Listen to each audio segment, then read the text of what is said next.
Hi, வணக்கம். Professor doctor Udaya, medical microbiologist. என்னோட அனுபவங்களை உங்களோட பகிர்ந்துக்கிறதுல எனக்கு ரொம்ப மகிழ்ச்சிங்க. இன்றைக்கு ஒரு புதிய விஷயத்தோடு வந்திருக்கேன். அது என்னென்னா இதாங்க. என்ன மேடம், திஸ் இஸ் பிளாஸ்டிக், இது ஒரு பிளாஸ்டிக், இந்த பிளாஸ்டிக் டாய் பொம்மையை வச்சுக்கிட்டு வரீங்க. இதை பார்த்தா உங்களுக்கு என்னங்க ஞாபகம் எதுவும் வருதுங்களா? ரொம்ப கஷ்டமான காலங்கள் உங்களுக்கு ஞாபகம் வருதா என்னன்ட்டு? எனக்கு வருதுங்க. இது கொரோனா வைரஸ் ஞாபகம் வரலைங்களா? கொரோனா காலத்தில் இந்த மாதிரி படங்கள்லாம் போட்டு நிறைய நியூஸ்லாம் வரும். இந்த மாதிரி முள்ளாக சுற்றி இருக்கும், ரவுண்டாக பால் மாதிரி. ஸோ ஏன் மேடம் எல்லாத்துக்கும் கொரோனா மைக்ரோபயாலஜின்னா எப்படி மேடம்? இல்லைங்க, எனக்கு அந்த துறையில் இருக்கிறதால இந்த ஞாபகம் வந்துடுது, வேறு ஒன்றும் இல்லை. அப்புறம் இன்னொரு கேள்வி நிறைய பேருக்கு வரும். நீங்கள் ஒர்க் பண்ணுற சொல்கிறீங்க, லேபில் இருக்க சொல்கிறீங்க, ஆராய்ச்சி பண்ணுற சொல்கிறீங்க, மெடிக்கல் மைக்ரோபயாலஜிஸ்ட், நுண்ணுயிரியல் துறைன்றீங்க. இப்போ உங்களுக்கு நேரம் காலம் இல்லாமல் வீடியோ போட்டுட்ருக்கீங்க, வேலை செய்யலையா, வேலை செய்யும் இடத்துக்கு துரோகம் பண்ணுறீங்களா அப்படி கேட்குறீங்களா? அப்படிலாம் இல்லைங்க. தொடர்ந்து கண்டினியூஸாக ஒரு 3 மணி நேரம் வேலை பார்த்தாச்சு.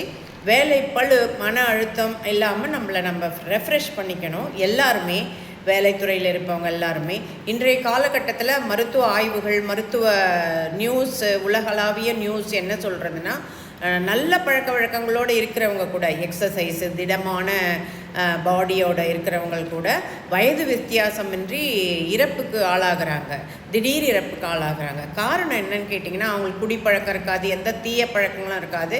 ஆனால் தொடர்ந்து வேலை செய்யாத, வேலை பளு, வேலை ஸ்ட்ரெஸ் அப்படி இருக்கும். அந்த மாதிரிக்கு அது காரணமாகிறது, டெத்து வரலும் போயிடுறது. ஸோ நம்ம அந்த மாதிரி இல்லாமல் நடுவில் ரெஃப்ரெஷ் பண்ணிக்கணும். இப்போ கூட மார்னிங்லேருந்து 3 hours தொடர்ந்து லேபில் இருந்தோம், மீட்டிங்கில் இருந்தோம். இப்போ ஒரு ஸ்ட்ரெஸ் மாதிரி ரெஃப்ரெஷ் பண்ணிக்கணும். நம்மளை புத்துணர்ச்சி வர வச்சுக்கணும். அதுக்கு ஒரு ஹெர்பல் டீ சாப்பிட்றது, இந்த மாதிரியான ஒரு டாய் என்கிட்ட இருக்குது. இது மாதிரி நிறைய கடைகள்லாம் இருக்கும். இதை நான் எதுக்கு பயன்படுத்துவேன்னா, ரெஃப்ரெஷ்மெண்ட். இப்படி ரொட்டேட் பண்ணுவேன். ஜென்டில் ப்ரெஷர் கொடுப்பேன், மென்மையான அழுத்தம் கொடுத்து இப்படி பண்ணும்பொழுது நம்ம உள்ளங்கையில் இருக்கிற நரம்புகள், அந்த நரம்புகள் சின்ன இரத்த குழாய்கள் தூண்டி விடப்படும் போது ஆக்டிவேட் ஆகும் பொழுது அது அந்த சிக்னல் எல்லாம் மூளைக்கு போய் அந்த மன அழுத்தம், ஒர்க் ஸ்ட்ரெஸ் அதெல்லாம் இருந்து ஃப்ரீ ஆகி ஃப்ரெஷ் ஆகிடுவோம். ஸோ இது ஒன்றும் தப்பில்லை இல்லைங்களா? நம்ம இருந்தால் தானே வேலை செய்ய முடியும். அதனால் இப்போ நடுவில் ஒரு 5 minutes ரெஸ்ட். அந்த ரெஸ்ட்டை என்னோட எக்ஸ்பீரியன்ஸை உங்களோட பகிர்ந்துக்கிறேன். ஓகே, இது மாதிரி பண்ணுறதால ரெஃப்ரெஷ்மெண்ட் கிடைக்குது. என்னத்தை நீங்கள் மைக்ரோபயாலஜி இங்கே கனெக்ட் பண்ண போகிறீங்க, நுண்ணுயிரியலை எப்படி கனெக்ட் பண்ண போகிறீங்க? ஏற்கனவே ஒரு வீடியோவில் சொல்லியிருந்தாங்க. நம்ம மன அழுத்தங்கள் இருக்கும் பொழுது நமக்கு நன்மை பயக்கும் பாக்டீரியாக்கள், வாய்கள், கண்கள், காது, மூக்கு, வயிறு, வாயிலிருந்து மலவாய் வரலும் இருக்கிற அந்த நன்மை பயக்கக்கூடிய பாக்டீரியாக்களின் அளவு குறைவதாக மருத்துவ ஆராய்ச்சிகள் சொல்கிறது. சந்தோஷமாக இருக்கும்போது அவைகளுடைய எண்ணிக்கைகள் அதிகமாக இருக்கிறது கண்டுபிடிச்சிருக்காங்க.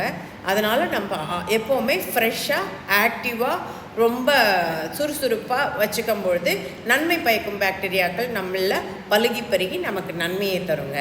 இந்த மெசேஜ் தாங்க சொல்ல வந்தேன். நீங்களும் அப்பப்போ சும்மா வேலை செஞ்சுக்கிட்டு இல்லாமல், ஆஃபீஸ் ஒர்க் மட்டும் இல்லை, வீட்டில் கூட வேலை செஞ்சுக்கிட்டே இருக்காதீங்க. கொஞ்சம் நேரம் நடுவில் ரெஃப்ரெஷ் பண்ணிக்க. அப்படி தோட்டத்துக்கு போங்க, வெளியில் போய் பாருங்கள், யாருக்கிட்டையாவது ஃபோன் பேசுங்க ஒரு 3 minutes. அப்புறம் இப்படி நடந்துட்டு வாங்க. ஸோ நம்மளை டேக் கேர் பண்ணிக்கணுங்க. வருமுன் காப்பது, prevention is better than the cure அப்படின்னு சொல்லுவாங்க. நம்ம வருமுன் காத்தலை நம்ம பயன்படுத்தணும், பழக்கத்தை வழக்கமாக்கி கொள்ளணும். தேங்க்யூ.